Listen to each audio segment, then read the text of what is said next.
Bob and Brad, the two most famous physical therapists on the internet.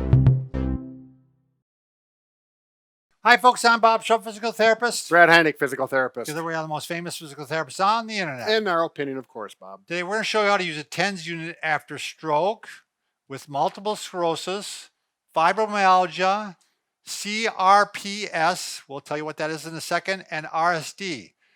CRPS, complex regional pain syndrome. We figure out that if you have it, you probably know what it is. Know the acronym. You know the acronym, yeah. Right. Reflex sympathetic dystrophy is actually the old term for CRPS. Right, they gave it a new name. They advanced it, yeah. So basically, Brad and I have been using TENS units for years. Me, it's been 30 years. Yeah, I'm a little bit behind, Bob. Yeah. About 25. So, and we've tried dozens and dozens of units. All of them really were fine. All of them did well. Some of the units, depending on the company, had really poor instructions. Yeah. And so what we decided after a bit here is that we're going to endorse just one brand. And we decided we're going to endorse the I Relieve because they really have their act together. Their units are really good. They're compact, powerful.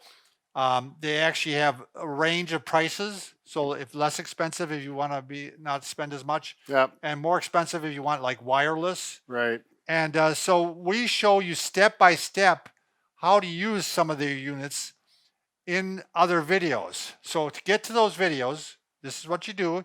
You go to bobandbrad.com. Our website. Go to the program section where we have free programs. By the way, we have free programs on plantar fasciitis and sciatica. I got to put a plug in for that, Brad. Right.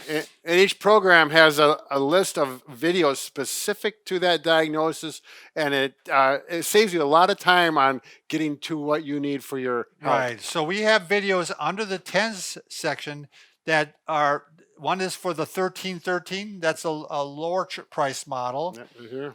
Then we have the 8080, which is kind of a mid-range. This one? Yeah, model. And then we have the 5050, which is actually a wireless model. No wires to deal Yeah, with. and that's kind of the Cadillac, right? Is that I what would assume eventually they'll all get that way. Right. I don't know how long that'll take, but it'll be common. So if you got a TENS unit from somebody else, I'm sorry, we can't help you because they're so different, each one, that we can't show you how to use that one. How to use the actual unit itself. Yeah. But as far as pad placement, we can make some recommendations. Right. The pad placement, if you want to call them rules or how you do it, is the same for any TENS unit. Yeah, we'll talk about pad placement in just a minute. Right now, we're going to just give you a few general rules. Sure.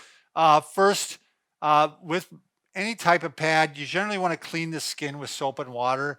It takes the oils of the skin off, and the oils can interfere with the conduction eventually, especially after you use the pads time and time again. So here we've got some pads, and the pads come on usually a clear plastic saver, if you will. You always save your pads on there. It helps keep them clean and organized. Yeah, you want to put it back on the plastic as soon as you're done. If you have hair over the area that you want to place the pads, I'd recommend you shave. Because one, it doesn't feel that great to pull the pads off, but two, it won't conduct as well. Right, and the pads actually last longer because right. They pull the hair off and they stick on the pads, and it's just much nicer to shave it off clean. If your pads are starting to wear out, one thing that we recommend is you take a little bit of water and you put it on the pad, and on this surface, and get a little wet, then let it dry again, and you'll find out it sticks again better, and that'll work for a while. But you can buy the pads separately. You don't have to buy another unit. Right. And if you want, I Relieve actually has an electric pad club, so that if you're finding that TENS works for you and you're using it every day of your life, you can buy pads at a less expensive price. Yeah, it's very simple. They have a very efficient system. Yeah. So the other thing we want to mention specifically about it, if you've had stroke or maybe you're having some other issues along with like multiple sclerosis, maybe you're getting a little bit of dementia and your judgment is not as good.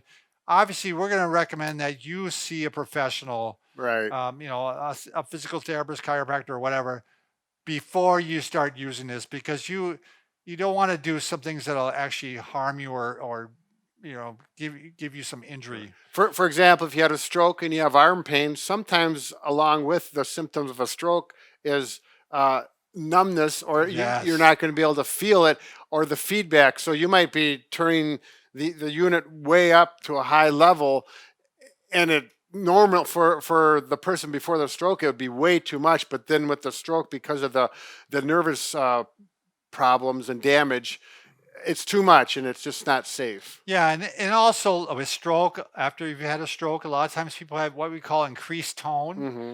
So like their arm may want to go into this flex position. Yeah. Again, you need to kind of have a therapist to Yeah. go over that with you to say, is the TENS unit going to be helpful? Is it, something that's going to Right. work for you? And like I said, again, if you don't, if the person has a little bit of dementia or their thinking is not quite straight, they might like, what are you doing to me? Why are you putting this on me? And why are you Yeah. shocking me? Right. So we want you to be very careful. Now, the case with fibromyalgia and CRPS, that's probably a little bit less the case there. If you're going to, no matter where you're going to do it, let's say you're going to put one on your knee and maybe one on your elbow, we have videos that specifically show you how to do that. We got every body part that we've done. And what we've done is we showed how to do 2 pads for 1 channel, Mm-hmm. and we showed how to do 4 pads for two channels. For a larger area of pain. Particularly like, fibromyalgia may work that way. Right. So you might want to vary from Yeah. day to day or from hour to hour or whatever you want to do. So when you go into our website and get to the 10 section, there'll be a list of videos to see. I don't know if there's about 10 or 15 of them for TENS, or is it more? More than that, Actually, I think there's now. more. But you don't have to look through every one. Yeah, You you'll just see go- all the titles, Right. and just look for the one that you want. Right. If you want back, Yeah. pad placement for the back, you go to that one, and it's about 5 to 10 minute long video. Yeah. So we're sorry that we don't provide all that one video, but to try to go over every body part in one video, we'd be here for a couple hours. And you'd be falling asleep. And you'd be falling asleep. Waiting for the part that you want to see. So hopefully that's helpful. We always like your comments. Put it in the comment section below. Sure. And we can get some feedback from you. But check out, again, bobandbrad.com. Go to the program section. Go to TENS. That's right. Thanks for All watching. right. Thank you.